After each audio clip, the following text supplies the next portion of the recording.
más ricos de esa reflexión actual.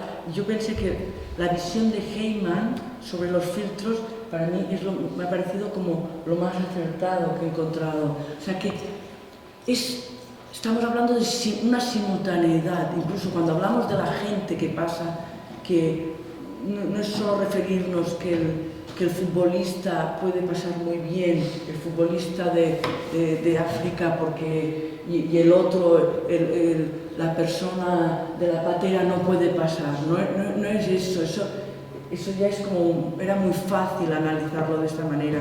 Tenía que haber una sofisticación en este análisis. Y en el filtro, yo creo que es eso, te enseñan cómo respecto a las poblaciones, esas fronteras son todo al mismo tiempo. Incluso, si estás hablando de la frontera México-Estados Unidos, no es decir que el mexicano puede pasar y el otro no puede pasar, porque eso ya lo sabemos. También es una obviedad decir que el estadounidense circula más fácilmente que el mexicano. No, la cosa era más compleja. Y es que decía, bueno, mexicanos, hay muchas categorías de mexicanos, ¿no? O por ejemplo, si la gente tiene un conocimiento de la frontera México-Estados Unidos, es que hay muchas categorías de paso. Cuando hablas de los coches que pueden pasar, hay muchos tipos. Los americanos, los norteamericanos, tienen mucha tipología de quién puede pasar y cómo puede pasar. O sea, los coches, hay muchas tipologías de los carriles de coches, de la línea Sentry, de no sé qué. No es solo el americano y el mexicano, eso es muy simplista. Entonces, a partir de esta complejización de los filtros, Heyman hizo un análisis sobre el tema de como le llaman, los ports of entries, los americanos, los puntos de entrada. Y entonces, aquí empezó a analizar, a partir de años y años de estudio y de observación etnográfica, empezó a analizar de que había toda una serie de estipulación de subfiltros administrativos que están muy codificados, de quién es más rico, más pobre, qué tipo de permisos puedes pasar para el cruce, ¿vale? Que está para los más ricos, los más pobres, etc. Pero también había otra serie de filtros. Y él explica de alguna manera, dice, es que además esto se tiene que hacer de una forma rápida. Aquí hay una observación del que está trabajando en la aduana, del officer que trabaja en la aduana, que tiene que ir rápido. Tampoco, las fronteras aquí hay muchas colas, hay mucha gente que está pasando. No te vas a estar, no vamos a estar una hora entrevistando a cada uno. Se acostumbran, están entrenados para una forma de ver rápido y de preguntas rápidas que haces a una persona. Entonces, ahí ya empiezan a operar los filtros. Ya hay unos filtros de qué aspecto tienes, de cómo contestas, de cómo hablas, etc. O sea que ahí ya se están ejerciendo también todas unas series de filtros arbitrarios que están en manos de ese officer, de ese aduanero, de ese administrador de fronteras, ¿no? Entonces, yo creo que era una visión muy interesante que nos mostraba Heyman de cómo funcionan estos filtros en este sistema mundial, ¿no?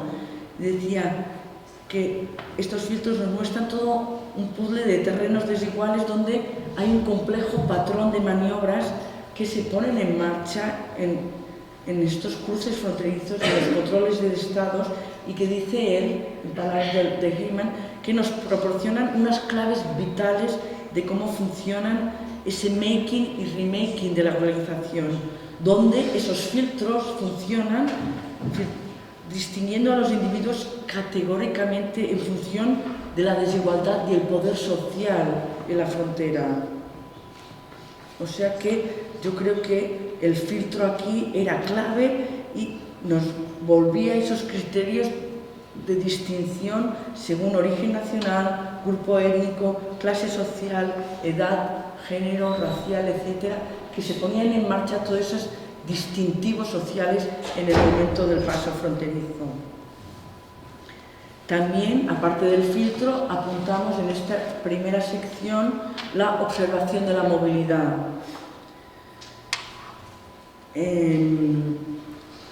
Un paradigma que es muy importante, que no hay muchos autores que la están apoyando, son autores como el mismo Bauman, lo digo Bauman porque seguro que es el más conocido para vosotros, Bauman, pero otros muchos autores, por ejemplo como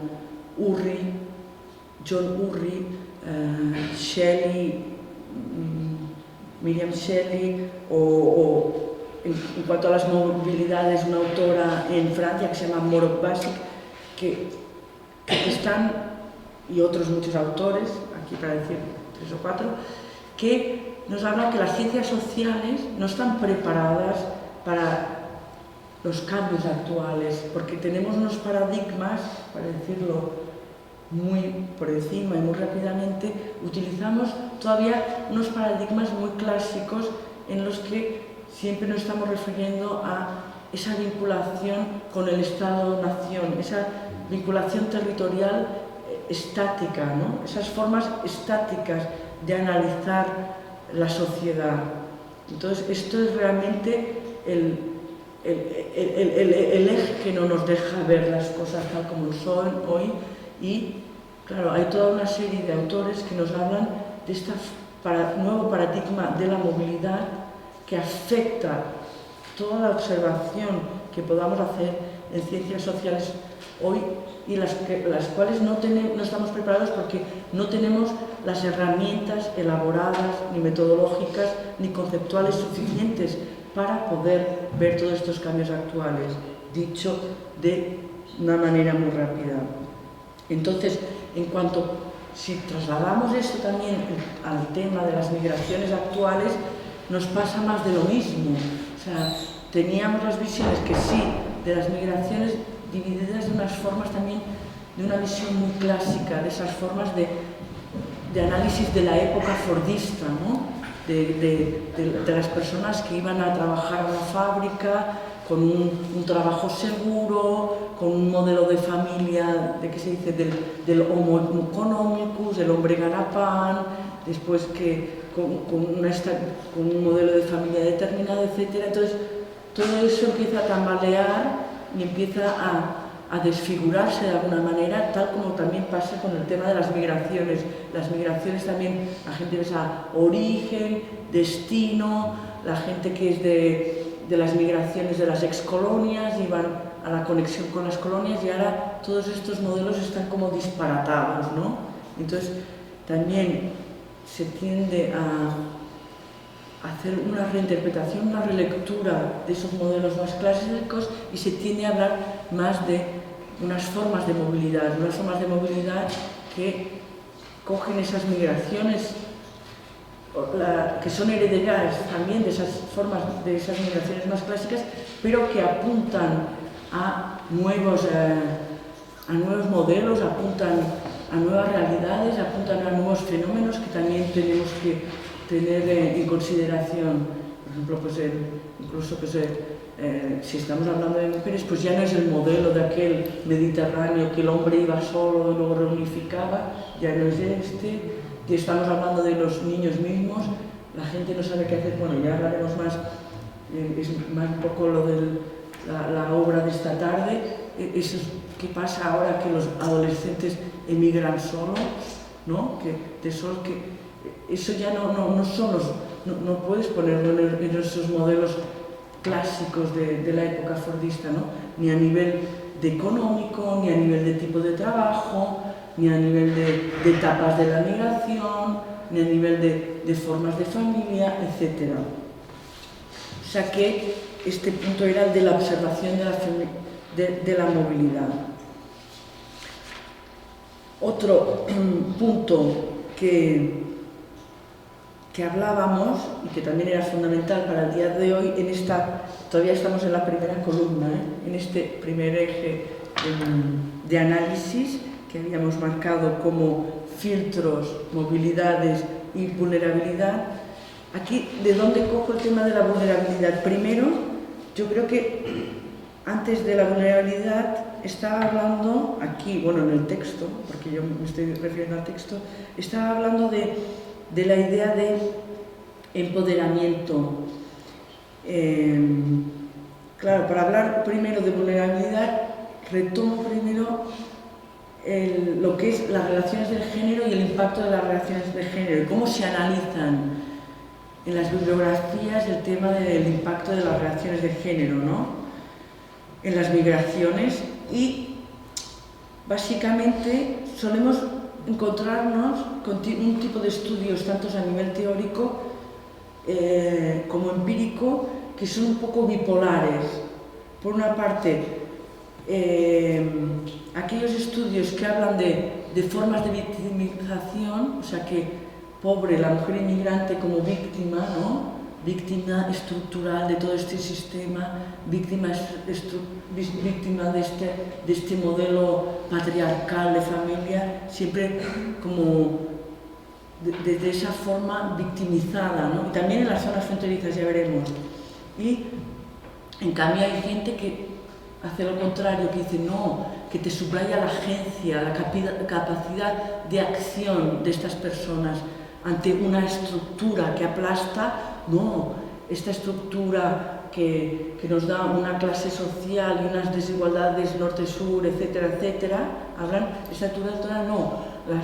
Estas personas también se pueden presentar como agentes activos, agentes que rechazan esas estructuras,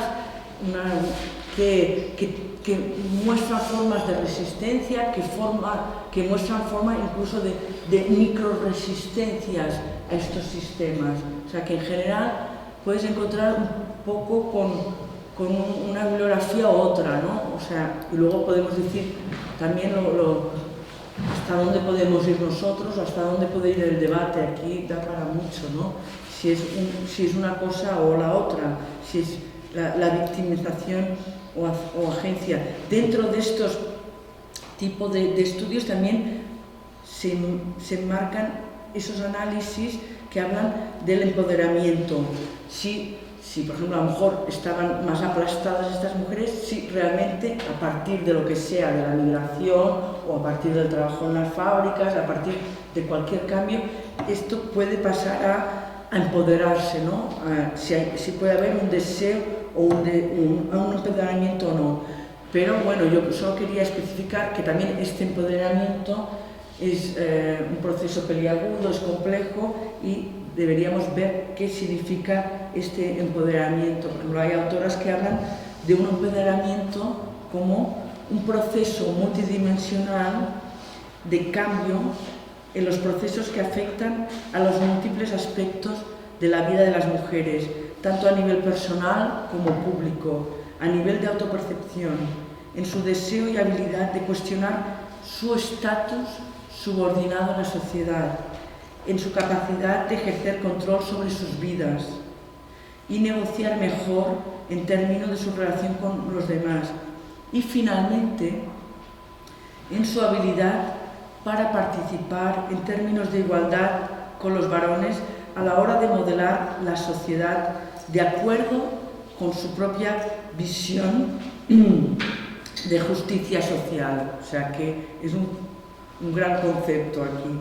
Veamos entonces a continuación cómo la vulnerabilidad se presenta o no, como contraparte a este empoderamiento de Kabir, porque la autora se llama Kabir, como contraparte al empoderamiento de Kabir, que he vinculado aquí con la movilidad social. Entonces vamos entonces a la vulnerabilidad como eje espinoso. Si estamos hablando de la vulnerabilidad, ¿en qué zonas? Estamos hablando en estas zonas fronterizas, porque estas zonas fronterizas son unos contextos de muchas cosas, ¿no? Son zonas de fuerte atracción migratoria, de migraciones internas. Imaginar todos los actores posibles que nos encontramos aquí. Son de migraciones internas, son lugares de espera de las migraciones internacionales, como puede ser de los centroamericanos en la región México-Estados Unidos, de subsaharianos en el Mediterráneo, los sirios también ahora, de parada puede ser de parada, pueden ser de etapa de las otras migraciones, pero también hay autores que dicen que son en parte, para ver el tema de la vulnerabilidad, son en parte también zonas de no derecho, son en parte también espacios vulnerables. Me refiero a espacios vulnerables en muchos sentidos, urbanísticamente, ecológicamente o simplemente a nivel de seguridad. Hay autores que hablan de estas zonas fronterizas que son ejemplos a la vez de seguridad extrema y de inseguridad extrema para los migrantes. Por ejemplo, pues ya sabemos lo que significa toda la zona de los feminicidios, por ejemplo, en Ciudad Juárez, o las muertes de los migrantes en el desierto de Arizona. Bueno, ya no pongo los ejemplos del Mediterráneo, que ya os llegan cada día en prensa, ¿no? O también son zonas, a lo mejor, de deportación, son las zonas de deportación de todas las, por ejemplo, de cabezas de familias de hombres mexicanos que están viviendo en Texas a México, ¿no? O sea, bueno, ya podéis imaginar la amalgama de deportaciones que se pueden incluir allí, ¿no? En esos espacios fronterizos. La naturaleza de esta vulnerabilidad se puede expresar también a través de estudios cuantitativos, por ejemplo, en el tema de las muertes, ¿no? En los pasos fronterizos, que también tenemos muchos datos sobre muertes tanto en el Mediterráneo como muertes en las fronteras México-Estados Unidos. Pero cuando vemos análisis cualitativos hay autores que nos apuntan que en esas muertes, proporcionalmente, las mujeres son más propensas a morir, a cruzar las fronteras físicas de los estados-nación. Y en esos lugares que son en otros lugares más vigilados dentro de otros espacios internos en el Estado-nación. O sea que esa idea también yo creo que, de nuevo, de seguridad e inseguridad, zonas muy vigiladas y zonas muy inseguras al mismo tiempo, ¿no? Que nos hacen entender mejor ese contexto de vulnerabilidad. Entonces, dentro de esta forma de vulnerabilidad, que aquí no nos extendremos por razón de tiempo, pero ya podemos imaginar todo lo que ha significado, pues, esas cronologías de refuerzo de fronteras, ¿no? Y aquí podríamos estar toda la mañana detallando cada implementación de cierre de fronteras, de esas grandes operaciones, ¿no? Que se han puesto en marcha de los años 80 en Estados Unidos, ¿no? Para buscar una cronología de cómo están pasando las cosas, ¿no? Entonces, bueno, aquí hay desde los años 80 se destacan, en el caso de Estados Unidos, pues esos cuatro momentos de las operaciones de cierre.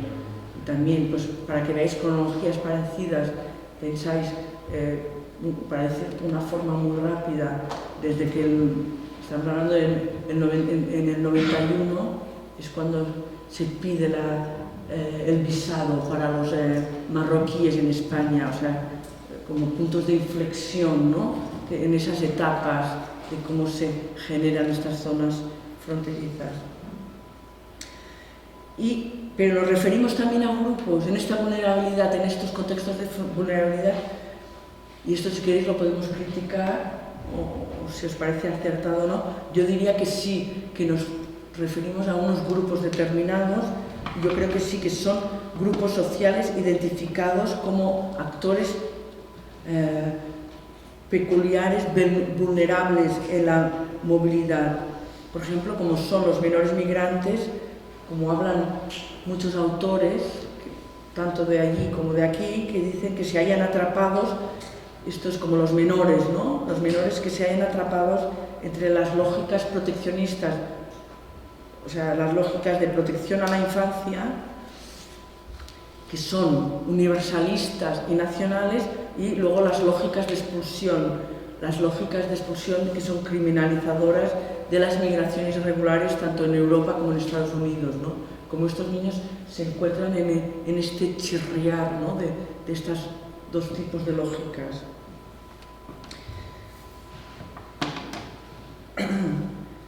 Entonces, en estas zonas de vulnerabilidad social, claro, la perspectiva de género es importante cuando hablamos también de esas formas de precarización, que tiene mucho que ver también con ese impacto global, con esas políticas neoliberales que no es en zona fronteriza, ya las conocemos desde otros lugares, estas formas de precarización, pero que tienen un contexto también muy importante en zonas fronterizas, ¿no? Incluso esa forma de precarización ya se había utilizado como una forma de entender la vulnerabilidad anteriormente. No es algo ahora de esta época más actual. Ya el sociólogo Robert Castel, no el Castells de aquí de Barcelona, no, el Robert Castel en Francia, nos hablaba de este concepto de precarización como básico para entender la vulnerabilidad social. Y nos lo hacía sobre todo, por eso te digo que no hablamos ni de zonas fronterizas ni de un contexto más global, pero él era capaz de analizar las zonas de vulnerabilidad en relación al trabajo a partir de los trabajadores en Francia y cómo esas zonas, habían varias zonas de vulnerabilidad entre los más afiliados, los menos afiliados, depende de cómo tu vinculación con el mercado de trabajo, o sea, los que tienen un poco de protección, los que tienen menos protección, los que están realmente, aparte de los explotados, de los que realmente no están ni protegidos con sus derechos del estado del bienestar, etc. O sea, que era muy importante para poder establecer categorías de cómo cruzamos la precarización y la vulnerabilidad social de las personas respecto al trabajo y respecto también a las redes sociales. O sea que, porque por ejemplo, aquí lo más precario sería ya el que no tiene trabajo, el que no está ni en la economía informal, pero que tampoco está no está apoyado por ningún tipo de redes, ¿no? Para ver un contexto más amplio de esta vulnerabilidad social. Pasamos a otra. Bueno, tenía otro ejemplo os digo un ejemplo pequeñito también para no poder llegar al segundo eje de análisis. Yo creo que ya dejaremos el tercer eje de análisis y me quedaré solo en el segundo para no coger más tiempo. Después, en el otro ejemplo sobre el tema de la vulnerabilidad, creo que es muy interesante, esa vulnerabilidad en el tránsito, por ejemplo, en zonas fronterizas respecto a las mujeres, podríamos rescatar los trabajos de la activista Elena Maleno, que bueno, es una persona que trabaja con el periodismo de investigación. Elena con H, porque se encuentra todo en internet muy fácilmente, es muy activa en Twitch y en todo. Entonces, Elena Maleno, que lleva viviendo en Tánger y trabajando con población subsahariana desde hace 12 años o por ahí, hace mucho tiempo. Entonces ella, en un trabajo sobre mujeres subsaharianas procedentes principalmente de Nigeria, República Democrática del Congo, Costa de Marfil, Camerún y Guinea-Conakry y Senegal, pone en evidencia las experiencias de las mujeres migrantes y las violaciones de los derechos humanos que sufren en sus procesos migratorios. Y te habla de todo el tema de todo lo que sufren de sus derechos humanos en ese tránsito. Dice, las mujeres son expuestas a agresiones físicas y sexuales, detenciones sin garantías, redes de trata, explotación sexual y laboral, atención deficiente en los servicios de salud, etc. Maleno calcula que en zonas como Tánger, las mujeres, por ejemplo, las mujeres nigerianas, están metidas en redes de trata de un 30 a un 40%. Y bueno, yo os digo otra vez, subrayo un poco la experiencia de Maleno, porque igual os parece las historias si alguien, son muy bestias y muy desgarradoras las historias que explica Maleno, pero yo os puedo decir que hay mucha gente que en Tánger pensaban que era exagerado lo que explicaba, y mucha gente hemos visto con el tiempo que realmente es verdad lo que explica, aunque os parezca que es demasiado exagerado en las descripciones que se hacen, ¿no? En su forma tan bestia. Segundo eje de análisis, ya lo haré más resumidamente porque me estoy haciendo demasiado tiempo. El segundo eje de análisis, las cadenas de producción global y el género, era este el eje de análisis. Y luego había puesto otro eje de análisis como ejemplos de prácticas cotidianas, que también lo dejaré, pero comentaros algunas cosas más sobre este segundo eje de análisis de las cadenas de producción global y el género. Aquí me refiero sobre todo al tema de la maquila, para decirlo rápido, porque también tenemos mucha bibliografía y tenemos mucho análisis sobre lo que es la mujer en la maquila, ¿no? Y entonces aquí era decir que tanto en el caso de Tijuana, para decirlo rápido, como en el Tánger, había una forma de análisis muy clara de lo que representaba la vivencia de las mujeres en esas ciudades fronterizas. Son sobre todo, no tenemos tiempo de darle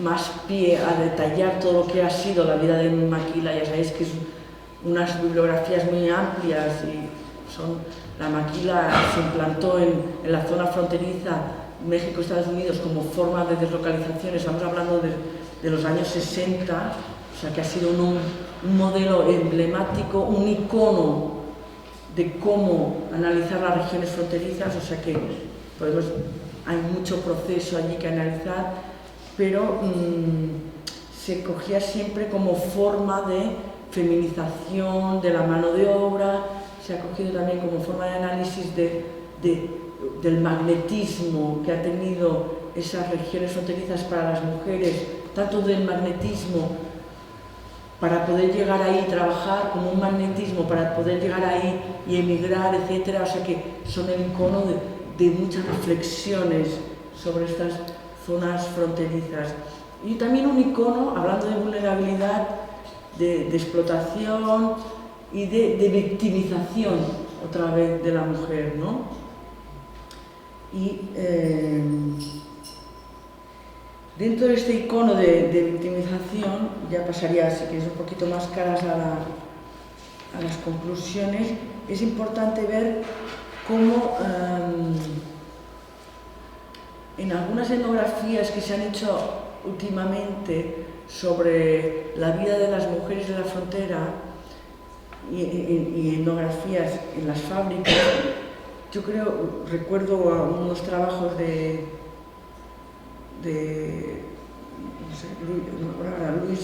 un tal Luis, ahora no me sale el nombre,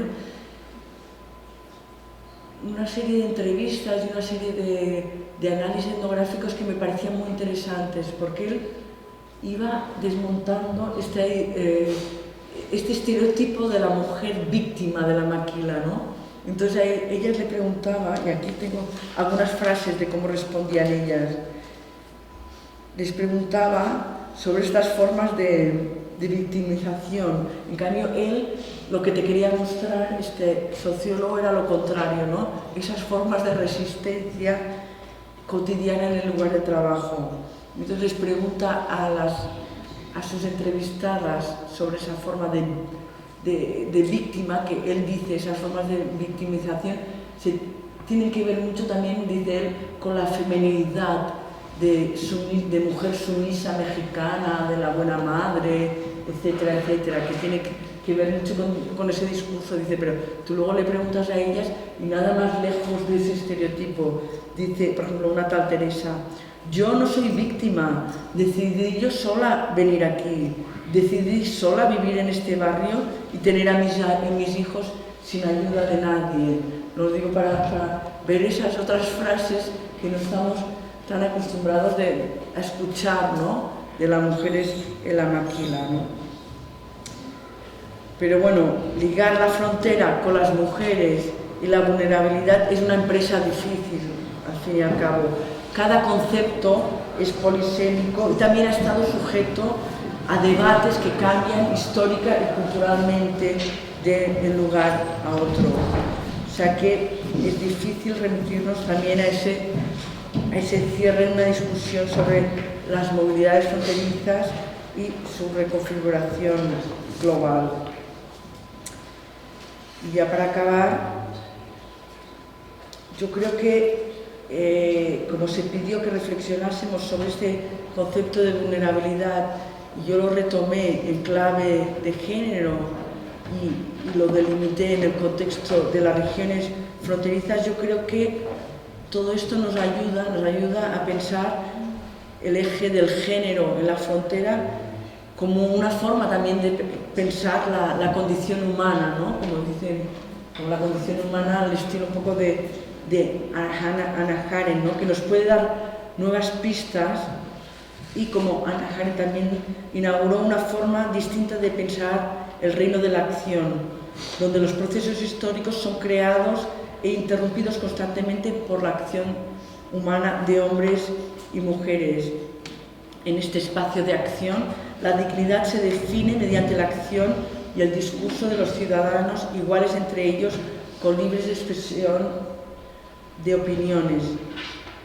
Pero, según la autora, cuidado, al desaparecer este espacio, su lugar de expresión, su lugar es ocupado entonces por la verdad de la historia o de la naturaleza, o sea, que los desposee también, dejándolos como un sujetos pasivos, como un sujeto pasivo en el espacio de aparición y negándole una actitud reflexiva sobre su propia condición. Me pregunto yo aquí si los filtros estructurales de los que hablábamos, la vulnerabilidad social y las prácticas cotidianas pudiesen también ser debatidos también en estos parámetros de discusión. Muchas gracias.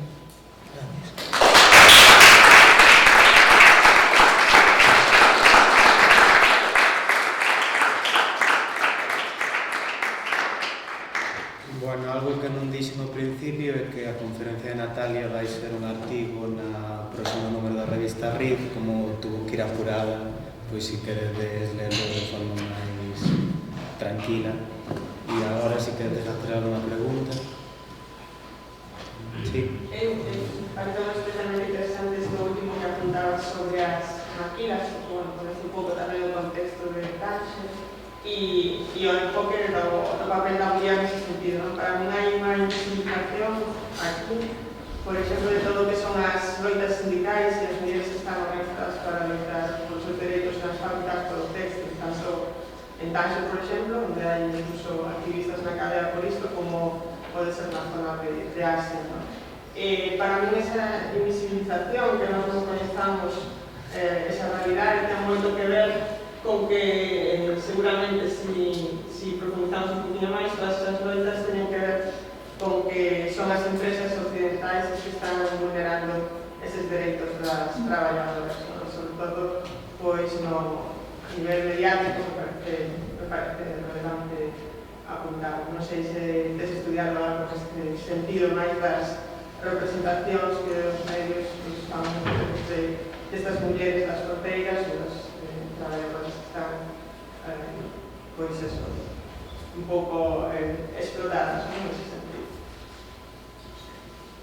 Sí, bueno, tienes toda la razón, y empezó en el contexto de Tánger, se empezó a poner un poco de evidencia a partir de unos informes de ropa limpia que se hizo a principios del año 2000. A partir de ahí se empezaron porque había entrevistas que habían realizado a mujeres, también a gente que trabajaba en las empresas y tal, se empezó a poner un poco en evidencia las malas prácticas pues estaban todos, ¿no? Inditex, Mango, Stradivarius, todo ese tipo de marcas que ya conocéis, ¿no? Que están haciendo el tema de esta subcontrata en Tánger, ¿no? Sobre todo abanderado, que luego, sí, el abanderado fue uno de los primeros que estaba también allí. Y entonces, a partir de aquí, luego se empezaron empezaron a intentar ya hacer más auditorías, a limpiarle un poco la cara al asunto, ¿no? Pero el tema de las movilizaciones de las mujeres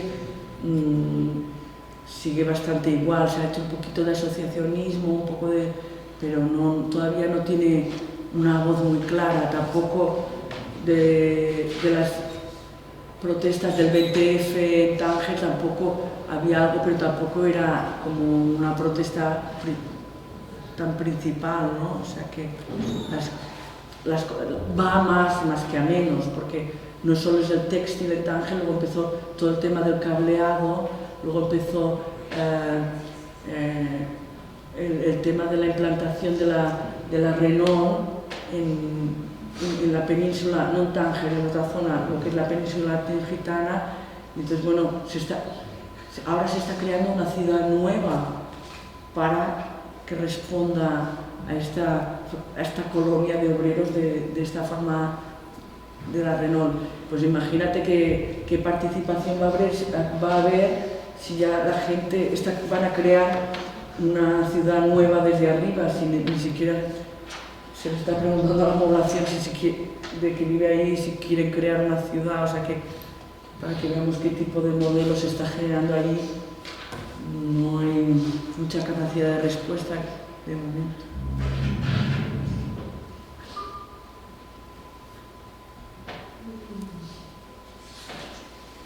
Sí.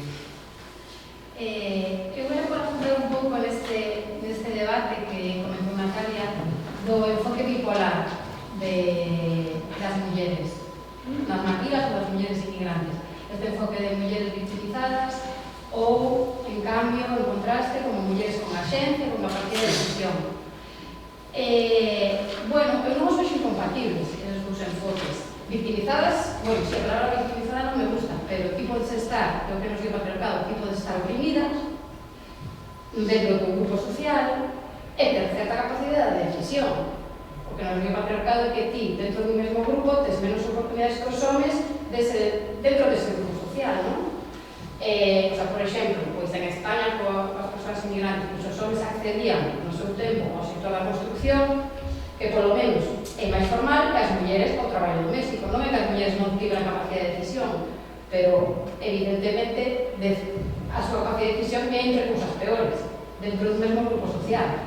Entón, claro, a capacidade de decisión e a opresión eu creo que poden convivir, desgraciadamente.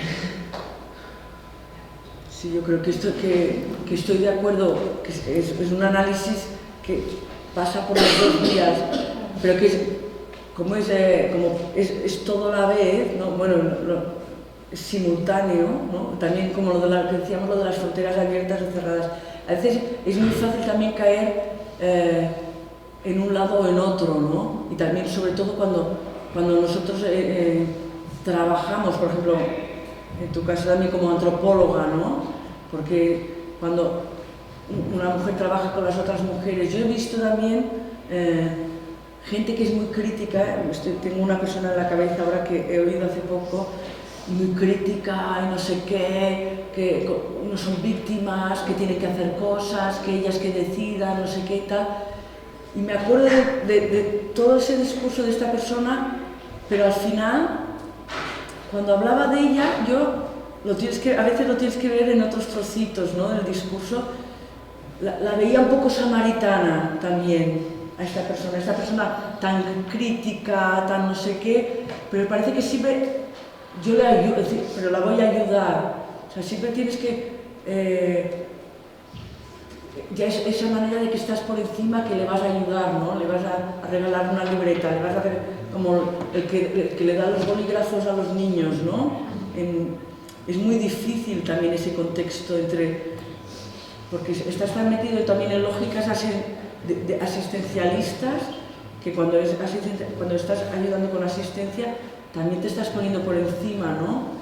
Que a veces a lo mejor puedes tener un discurso como más complejo, pero al final en la acción, o como tú trabajas con científico social, cuando estás haciendo etnografía y tal, te acabas yendo de un lado o te aprovechas de ellos, o sea, o haces un aprovechamiento o haces una ayuda a veces como asistencial, es difícil también, ¿eh?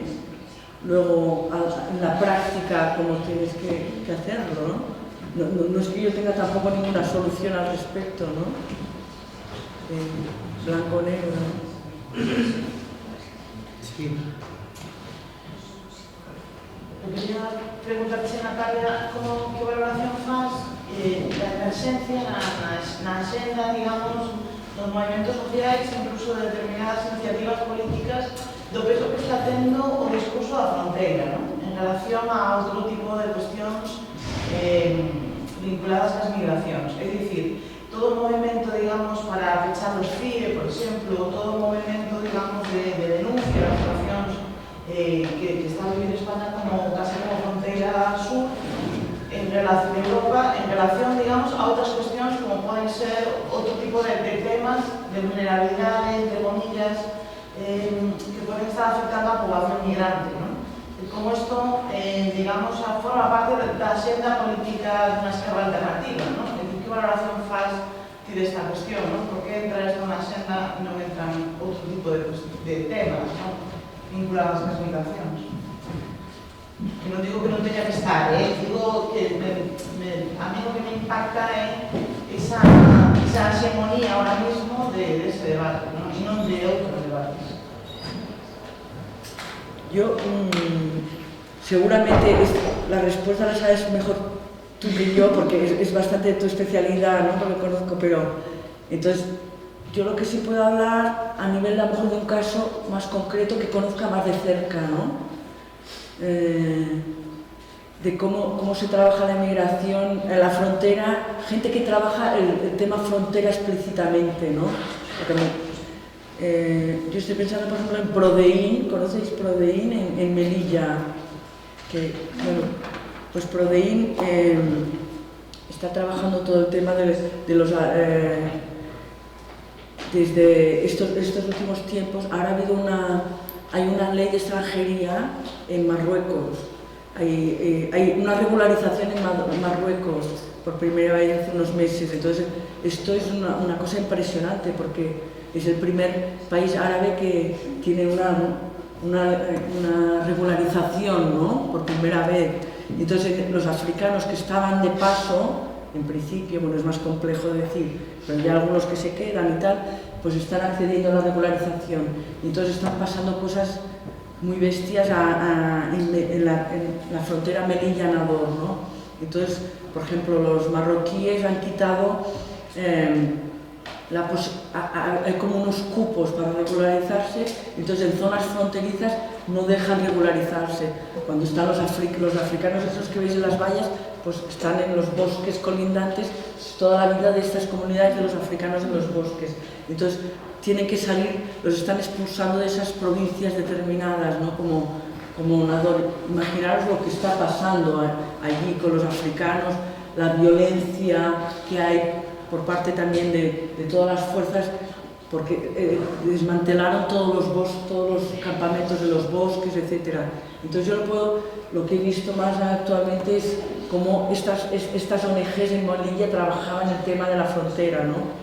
Y es bueno, que es como un tema central, ellos trabajan solo eso, y yo que, bueno, a lo mejor te contesto casi como una pregunta, ¿no?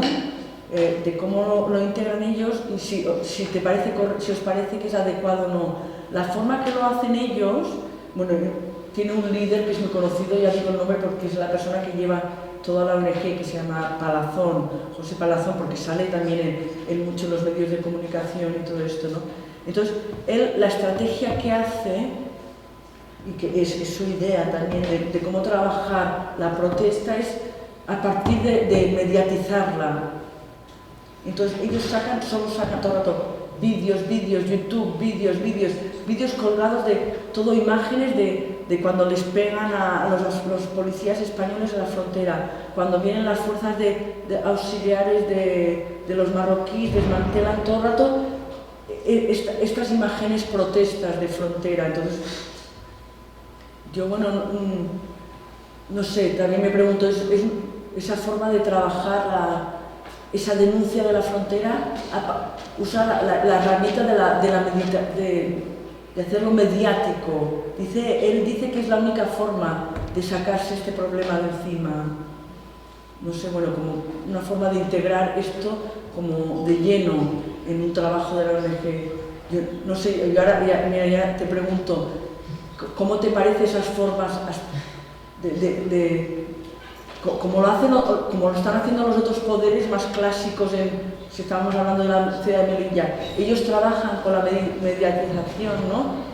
Lo hacen a partir del tema mediático, y también supongo que a los de comunicación les interesará aquí.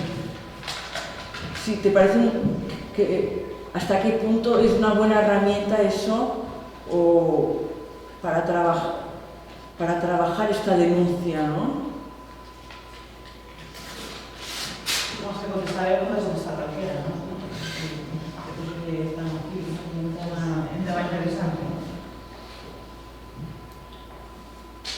Yo creo que, a ver, se ha abrir un pouco esa cuestión. Creo que sí que si o objetivo é dar a coñecer esa realidade porque é algo que se descoñece para así para o gran público, creo que esa estrategia ten o seu éxito. É máis, está tendo tanto éxito que creo que a mí o que me sorprende, digamos, é o recorrido interno. É dicir, eu teño visto máis movilizacións contra o CIE, que, bueno, como unha cárcel, non? E prevesaban, mira, 200, 300 persoas e eu estou completamente de acordo, digamos, que hai que movilizarse contra os CIE, a situación que están as persoas dentro dos CIE, somos centros de internamento de estranxeiros, y sabes que hay como en el territorio español pues 7 o 8, Valencia, Barcelona. Galicia no tiene. No. Creo que es de los pocos que no tiene. Sí. Pero sí que esa emergencia, digamos, la agenda, ¿no? te da la sensación de que empieza moita xente movilizándose, digamos, por esos temas, y sin embargo, pues non estés movilizándose por cuestións como que afectan máis a unha cantidad maior de población, ¿no? Es decir, pues yo que sé, non me sale unha cantidad de gente movilizándose en contra da explotación de mujeres prostitutas na calle, ou non me sale unha cantidad de xente movilizándose, digamos, en contra da economía submersiva, porque sabes, de determinado empresario. Entón, iso que me chama a atención, non teño resposta para iso, sí que é certo que a mellor é a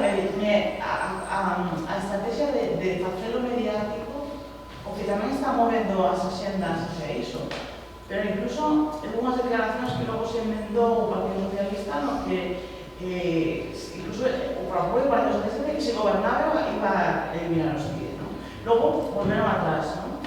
Pero é como se vai gañando xa territorio en relación efectivamente a outras demandas que desaparecen ou... Puede ser porque, no sé, que es puedes focalizar mucho la protesta, porque cuando empiezas la economía sumergida, dónde, no sé qué, o sea, hablando del espacio, se les focaliza muy centrado los sitios, también tienes unos mapas muy claros, hay mapas, tienes mapas europeos, tienes mapas de cuántos años hace, ya hace 10 años ya los encontrabas, los mapas de Europa, de los centros de internamiento, ya tienes una geografía hecha, tienes una lucha un poquito más europea también, es como todo también lo de las muertes del Mediterráneo, todo eso son webs que están, bueno, y ahora me haces pensar también, pero, pensaba que había cerrado el móvil, perdón, son webs que están trabajando en esas redes europeas, ¿no? Yo creo que por ahí también es interesante, ¿no? Bueno, deberíamos hacer a pausa, que tenemos café ahí fuera y volvemos en 10 minutos.